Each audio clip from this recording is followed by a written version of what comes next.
కానీ ఇప్పుడిప్పుడే పప్పు చాలా బద్దకిస్తున్నాడు. కన్నలాగా బద్దకిస్తుడు. కన్నా అయితే దీన్ని విను, కానీ విన్న తర్వాత నాతో తప్పకుండా రావాలి. నేను తప్పకుండా వస్తాను.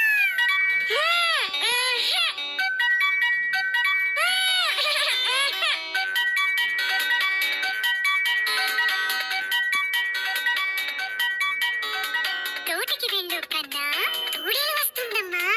ఆవులు కాయల కన్నా, ఆవు తంతుందమ్మా. పొయ్యి వెలిగించు కన్నా.